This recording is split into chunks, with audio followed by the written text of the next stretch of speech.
Hello Fretwellers and welcome back to my Minecraft tutorial series.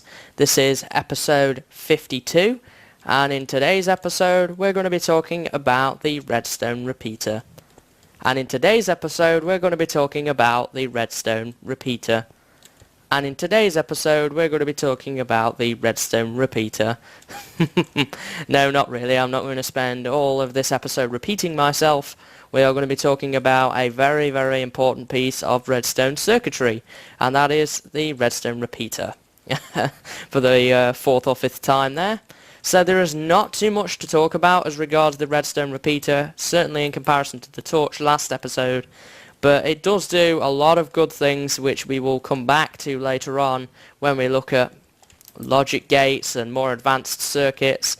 So we're going to spend a bit of time going through the repeater from the basic level as we have been doing with the other key components, and I want to talk to you a little bit about what it does. So before we begin, here is the crafting recipe. 3 smooth stone, not cobblestone. Put your cobblestone in a furnace or mine it with a silk touch pick. Put 3 along the bottom, 2 redstone torches either side, and a bit of redstone in the middle. And that will give you 1 redstone repeater. So, the redstone repeater is used mainly to extend a redstone signal beyond the normal 15 blocks as we talked about in the Dust and Torch episodes. So as you can see here, this is powered for 15 blocks. It then enters a repeater which bumps it back up to 15 again and will send it on its way for longer distances. It also acts as a diode, and a diode, if you are unfamiliar with electronic terms, is it will not let current flow against the direction of usually an arrow on it. And you can almost make out a little arrow on the repeater. It's like a little triangle and it points that way. There is a torch at the front right here and you can use that. And if I try and power it this way, it doesn't come out the other side. So it could be used as a diode. To be honest, there's not many uses for this, but it does act that way if you needed it. And we've got a demo set up here. It will only power the block in front of it. It does not power the block that it's sat on top of.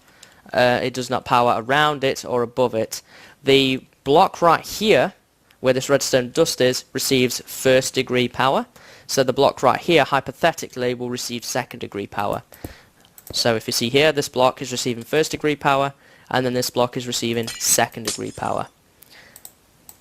So that's where it powers. As I said, it does not power around the side or even above it, just this way. So where the direction of the arrow is. So using what we know about this, we can actually come up with this concept which people have come up with, and some people like to call it as strongly energizing and weakly energizing. I don't like to think of it that way. I like to think of it as pushing and pulling. So as we know, redstone dust will not go through a block at all and go to the other side and power dust. Using redstone repeaters though, we can make this happen. So as you can see right here, I have a demo. This repeater is powered, so it is pushing the first degree power into this block and then making the second degree power come out on the other side. And equally it can pull from a block and send it the other way. And this is another common use of redstone repeaters, where you can push into a block and push it forward and get it through, or pull it from the block. And if you wanted to do that in some of your circuits, and there are some examples where we will need to use this, then you can. And that's just another concept that is important to know. So now let's talk about the delay of a repeater.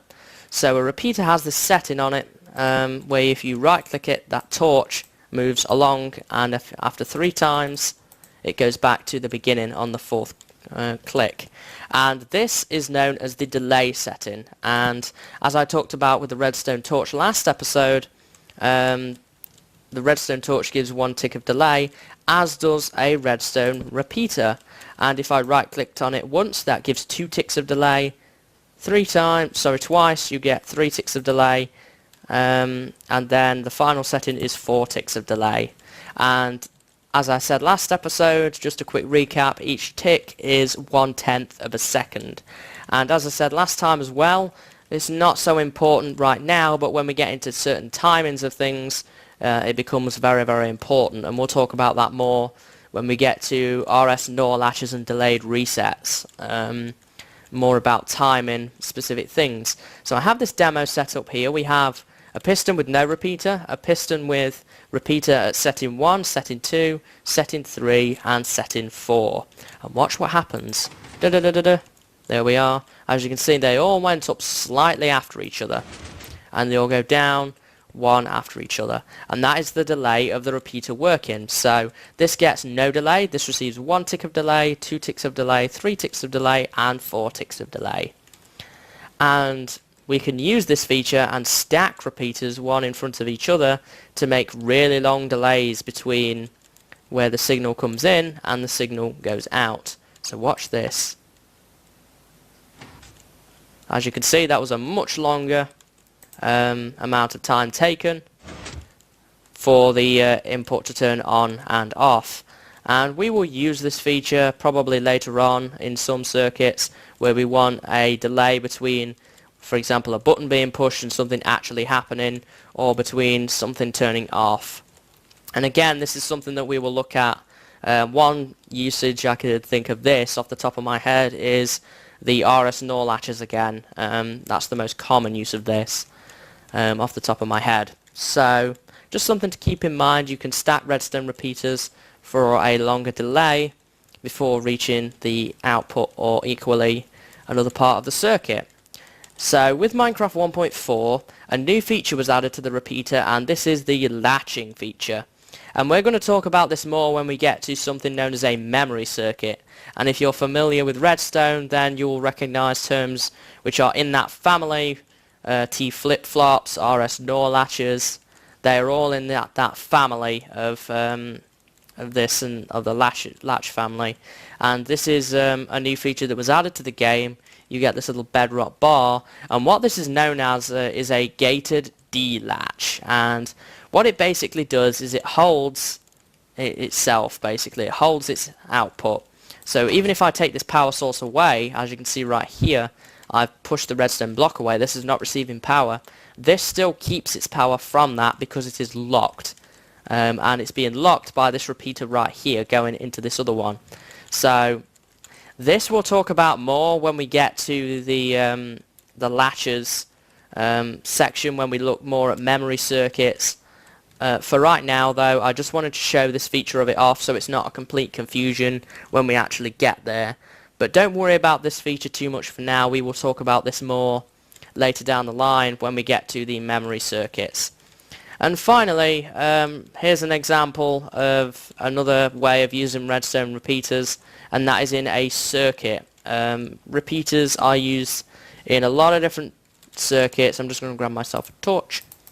And here is a very simple redstone clock which you can take the output from, and we will talk about redstone clocks again further down the line. There's still a lot to talk about yet, but the idea here is to show you the fact that redstone repeaters are used a lot in different circuits and different mechanisms, and we will talk about that more when we get to them further down the line.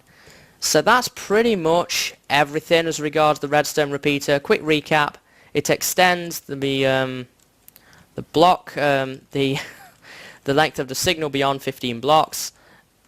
It gives first degree power to the block in front of it only. It does not power any other blocks. They can be used to push or pull from a block. They have different delay settings with 1 tick, 2 ticks, 3 ticks, 4 ticks. This delay can be used with stacking repeaters like this to make a longer delay between when an input is taken and an output is given. It has the latching feature, which we are going to speak about a little later, and some of the uses of that, and it also is used in a lot of circuits. So not too much really in the grand scheme of things, but still a very important piece of redstone kit which I felt deserved its own episode. In the next episode we are going to be talking about the comparator, which is the final part of the key components. So the last bit is the redstone comparator. Again, a very, very versatile and very useful piece of redstone key components. It's used a lot in different things because it has many different uses, and we're going to take it step by step with this. This isn't the most complex. I think the torches are the most complex, but this is the second most complex thing to talk about. So we'll talk about that in the next episode, and then after that it's on to logic gates, and we're going to talk all about a bit more advanced redstone than what we have been talking about. So that's pretty much it for today. Nothing more to say as regards the Redstone Repeater. I hope that you found this tutorial informative and useful, and I hope to see you next time. So until then, see you later and have a good day.